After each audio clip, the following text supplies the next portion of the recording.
much of the ammunition is taken to sea for disposal. And once again, the faithful LST is on the job. Already 300,000 tons have hit the briny or have been blown up. But there still remains a gigantic stockpile of 800,000 tons to be liquidated. In the wake of war, Britain has one of the world's biggest house cleaning jobs. I'm sorry. You mean to tell me that the UK dumped over 1 million tons of bombs into the ocean? What the f? These are the British Isles, and this is Beaufort's Dyke, a 300-meter deep trench stretching 50 kilometers along the seafloor between Scotland and Northern Ireland. To the blind eye, this area seems innocuous and, frankly, invisible. But deep beneath the surface of the North Channel, the scar tissue of war still lingers. Between the years 1945 and 1976, Britain dumped over 1 million tons of munitions and chemical waste into the deep sea trench. That number might be difficult to visualize. To put that into context, that's roughly equal to the weight of not one, but 3 Empire State Buildings. But why? Whoever thought this was the best solution, let alone a good idea at all? In a time of rapid military development, munitions became outdated and quickly obsolete, leaving great volumes of dangerous substances on the mainland. As a result, the practice of dumping these unusable technologies into the depths of the ocean was considered an efficient and unproblematic disposal method to avoid issues of security. If the time remaining in this video is any indication, though, the adjective unproblematic aged more like milk than a fine wine. To assume that undetonated ordnance sitting on the seafloor would not result in any negative consequences would be entirely short-sighted. The material in question is composed primarily of TNT and RDX, both diffused and undetonated grenades and bombs, harsh chemicals such as mustard gas, and even nuclear waste.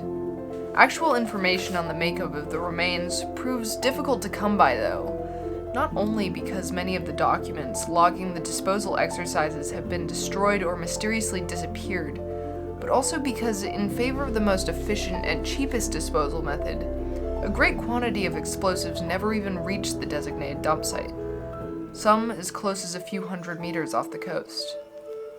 In the 1990s, displaced by ocean currents and the construction of an undersea gas pipeline, and agitated by various chemicals in the water, these dormant explosives woke up. One child has already been burnt, by the way. Washed up about 700 anti-tank grenades. 4,500 phosphorus bombs washed ashore. TNT and RDX have found their way to the depths, and in many places not so deep either, being present even in coastal areas next to popular public beaches. The image of a bomb on a beach offers us this visual recognition of the extent to which this disposal method demonstrates supreme environmental negligence. It does not, however, showcase the far less conspicuous narrative of marine ecosystems. Something was off. Thousands of dead fish were washing up along the shoreline. Mass deaths of marine life with no obvious cause. Sudden and unprecedented die-off of oysters. Could it be that dumped munitions were responsible for this mysterious phenomenon? As these munitions stew in the depths of the ocean, over decades they corrode, and what was once inert now leaches chemicals and toxins into the seabed. Trace metals make their way into the smallest organisms. Larger animals eat those, and those are eaten by predators, and so on until the entire water column becomes infected. Just because the ecosystem of Beaufort's Dyke is far outside our own periphery does not necessarily mean that we are immune to its contamination. However, also several incidents from affected and also poisoned seafood consumers were ascertained in the late 1940s and early 1950s. DNA damage to gills, lesions on internal organs, and high levels of arsenic and mercury in muscle tissue of 2 commercially bivalve species also accumulate trace metals to levels that are considered to be of lethal toxicity to the organism and can cause severe illness if consumed by humans. Out of sight, out of mind was the prime criterion of the time. Not anymore.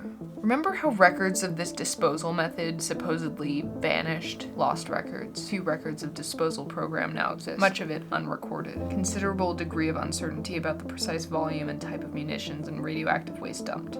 This was no coincidence. This was deliberate. While the Ministry of Defense never contested their responsibility in the dumping of traditional munitions in Beaufort's Dyke, they deceived the public for over a decade on the unregulated disposal of radioactive waste. The nuclear industry describes waste as being low, intermediate, or high level, but these terms apply to waste stored in controlled conditions on land. As soon as you unzip that can underwater, it doesn't matter. It's like a leaking tea bag, and the uptake would be a slow and gradual process. It became difficult to ignore, though, amid claims of unusually high cancer rates in the Dundalk area of Ireland's east coast.